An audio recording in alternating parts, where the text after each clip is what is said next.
All right, so I'm gonna show you how to make your own pumpkin puree. So you can use canned pumpkin, which is fine, great. I've used it many times before. There's nothing wrong with that. But if you want a little bit of extra freshness and a little bit of extra something to your particular dessert, then this is the way to go. So what you're gonna need is you're gonna need what's called a sugar pumpkin or a pie pumpkin. And it is typically smaller and denser than what we would call a carving pumpkin. And it's typically a sweeter pumpkin as well. But you can use a carving pumpkin, there's nothing wrong with that. So what you're gonna need is you're gonna need a baking sheet and parchment paper. You're gonna also need, to cut the pumpkins, a sharp serrated knife. And then you're gonna need some type of brush to brush the oil into. And then you're gonna need a fork that you're gonna pierce it with. And then for the puree process, you're gonna need a type of scoop or spoon. And then also some type of blender, or you can use a food processor, which I have here. And then once we're done with all that, you're gonna need to store it. So if you're gonna use it right away, you can store it in a container, or you can use freezer Ziploc bags and freeze it for later use. So we're gonna go ahead and get started. The first thing that you're wanting to do is cut off the top of the pumpkin.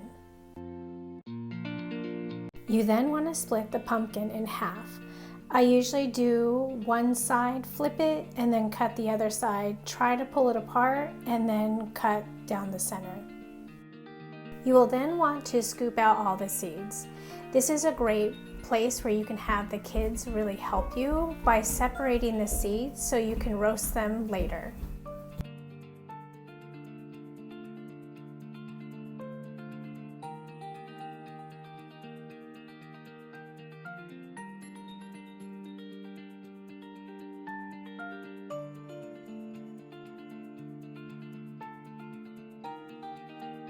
Then want to take some type of oil, which I use olive oil on this, but coconut or avocado work just great. And you're going to brush the oil in all of your pumpkin halves. You are then going to sprinkle salt all over the pumpkins. You will then place the pumpkins face down on your baking tray and pierce them with a fork to let the steam out. You will then bake them for 45 to 50 minutes at 350 degrees. Once they are done, you want to let them cool so you can handle them to start scooping out the flesh.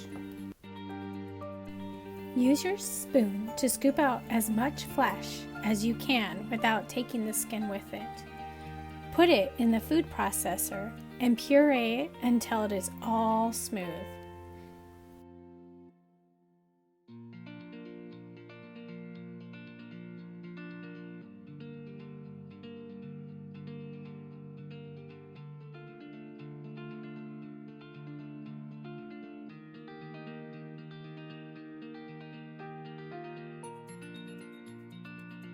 The kids can help by turning on the processor with your supervision, of course.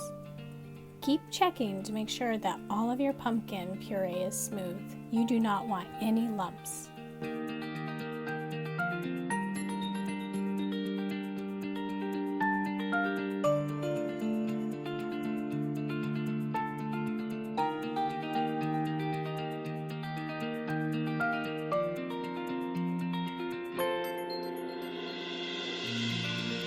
Once you're done, you can store it in your container or a Ziploc bag.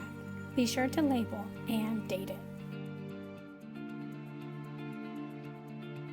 Alright, so this is how you make your own pumpkin puree. It's easy and it really does add a little extra to anything that you make. Pumpkin pie, pumpkin cupcakes, pumpkin pancakes. Or something. Anything pumpkin. So thank you again for watching. We'll see you later. Thank you.